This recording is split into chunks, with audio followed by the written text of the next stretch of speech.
मित्रों, स्वागत है आपका। आई पाठशाला में जिस विषय के बारे में हम बात करने वाले हैं उस विषय का नाम है प्रोबेबिलिटी।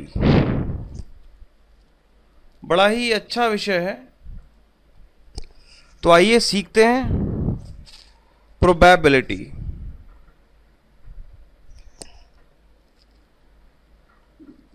आपने प्रोबेबिलिटी का नाम पहले भी सुना होगा। बहुत ही इंटरेस्टिंग विषय है। ध्यान से कीजिएगा, बेसिक्स को समझिएगा कि कैसे प्रोबेबिलिटी पे काम किया जाता है।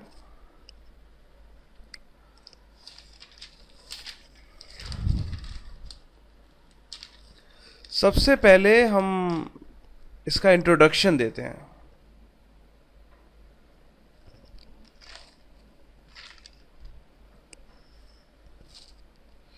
The theory of games and chances, मतलब कोई भी खेल खेल रहे हो,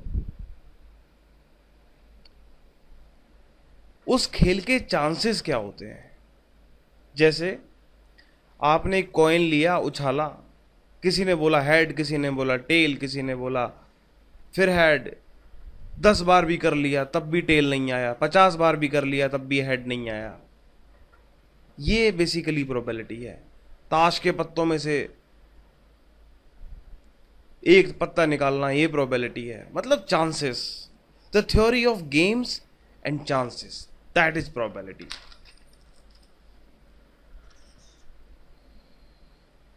प्रोबेबिलिटी को सीखने से पहले हम एक छोटा सा एग्जांपल लेंगे। सपोज करते हैं कि मेरे पास एक सिक्का है। सिक्का आपने देखा होगा। मैं भारत का वासी हूं तो मेरा सिक्का भी बिल्कुल भारतवासी की तरह ही होगा। रुपया, मैं एक सिक्का लेता हूं, थोड़ा सा सही बना के ताकि आपको समझ में आ जाए। ये रुपए का लेटेस्ट निशान है बेसिकली। पहले रुपए का निशान इस तरीके से नहीं होता था, अभी हमारा इंटरनेशनल आइकन हो गया है। ये 10 रुपए का मैंने एक सिक्का बना दिया, ठीक है। इस हिस्से को आप कुछ भी मान सकते हैं, हेड मान लीजिए या टेल मान लीजिए। अलग अलग जगह पे अलग अलग हेड या टेल होते हैं। अब मैं सिक्के पे थोड़ा लिख देता हूँ भारत, ताकि ब्रांडिंग बनी रहे। नहीं, ब्रांडिंग पे हमेशा काम करना चाहिए। तो मेरा भारत का सिक्का है।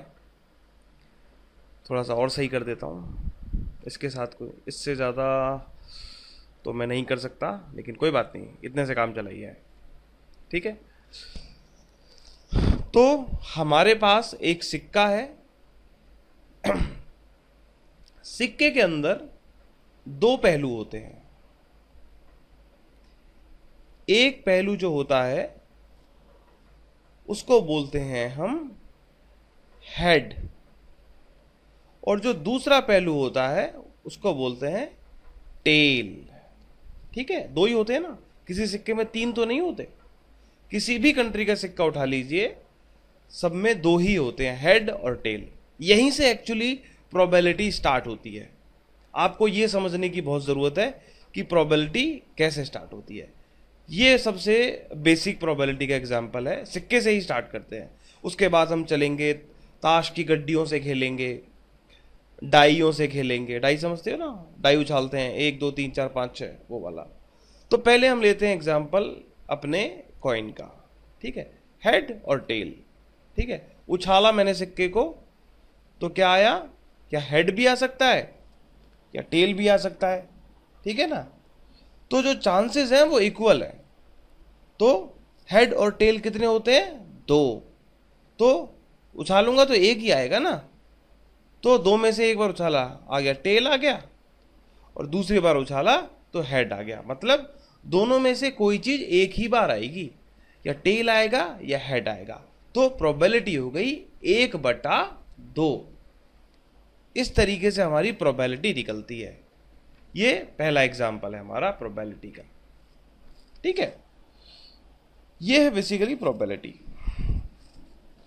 अब प्रोबेबिलिटी को जानने से पहले कुछ चीज़ों के बारे में जान लीजिए कि एक्चुअली में चीज़ें हैं क्या। Number 1, random experiment. Random experiment का मतलब आपको मैं बता देता हूं। जैसे कि कई सारे वो पड़े कंचे, एक उठा लिया और रैंडमली उठा लिया, मैंने बीच में से गिनती नहीं करी उनकी। सिक्का उछाला, हेड आया या टेल आया, कुछ भी आ गया ना, ये रैंडम एक्सपेरिमेंट है। अब ऐसे तो कोई सिक्का उछाल नहीं सकता ना कि सिक्का उछाला और लो जी हेड ही हेड आएगा सारा, ये पॉसिबल नहीं है। तो सिक्का उछाल के हम बता सकते हैं कि ये रैंडम एक्सपेरिमेंट है, सिक्के के एग्जाम्पल से। या फिर एक तरीका और है हमारे पास, ताश की गड्डी तो देखी होगी आपने, हाँ जी सब खेलते हैं, दिवाली के दिन तो खास तौर से इसका इंतजाम होता है। अब कितने ताश होते हैं उसमें? 52 ताश होते हैं, ठीक है। जो 52 कार्ड्स होते हैं उनमें से मैं बोलूं कि आप कोई भी एक पत्ता निकाल लीजिए, क्या आप उस पत्ते को बता सकते हैं कि वो क्या है? नहीं बता सकते ना। तो कोई भी पत्ता जो निकल के आया, उस प्रोसेस को हम बोलते हैं रैंडम एक्सपेरिमेंट। रैंडमली जो मैं पत्ता उठा रहा हूं वो हमारा हो गया रैंडम एक्सपेरिमेंट, ठीक है। अब हम बात करते हैं, ये तो आपको रैंडम एक्सपेरिमेंट समझ में आ गया होगा। तो रैंडमली जो चीजें उठाई जाती हैं, मतलब बीच में से कुछ भी उठा लिया, सिक्का उछाला, हेड आया टेल आया, या 50 की गड्डियों में से हाँ भैया जाओ ये पत्ता उठा लो, ये हो गया। इस तरीके के एक्सपेरिमेंट्स को बोलते हैं रैंडम एक्सपेरिमेंट। अब हम बात करते हैं सैंपल स्पेस की।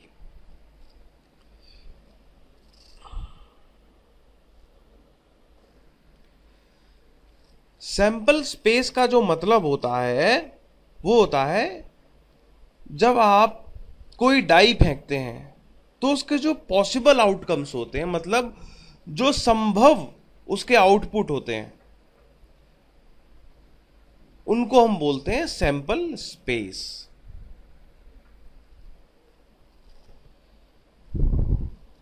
समझ में आ गया ये बात आपको? सैंपल स्पेस समझना आपको बहुत जरूरी है, जैसे रैंडम एक्सपेरिमेंट आपने समझा है।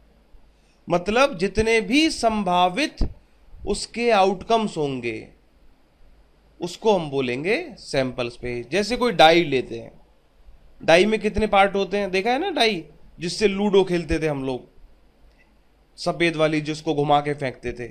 हाँ ये देखिए मैं बना रहा हूं इसे, 1 2 3, नीचे उसके 6 होता है, फिर 5 होता है, तो 6 तक होती है, ठीक है।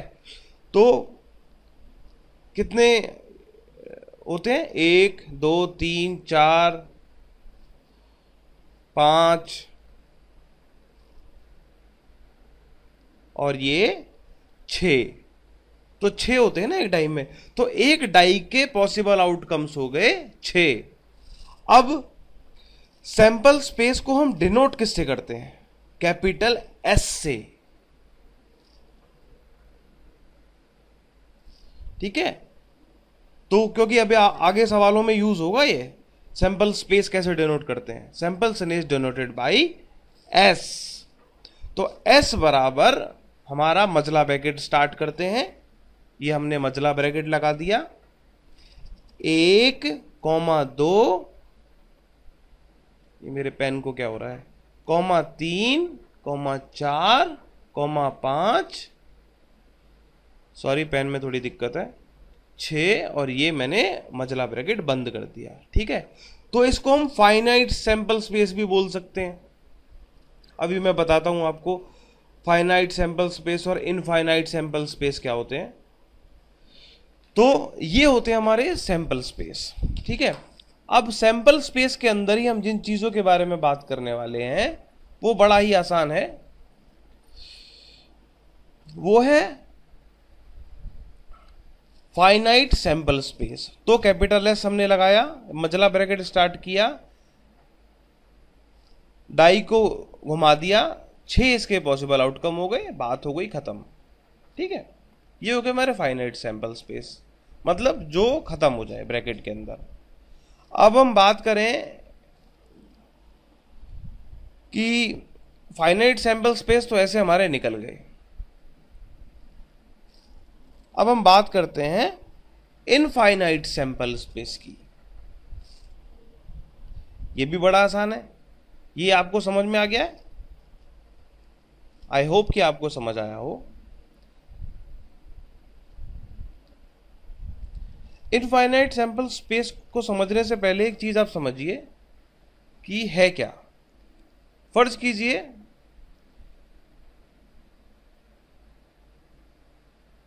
एक सिक्का उछालते हैं,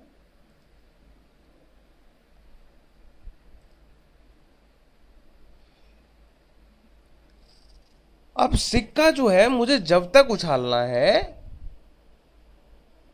जब तक कि उस पे या तो हेड ना आ जाए या फिर टेल ना आ जाए।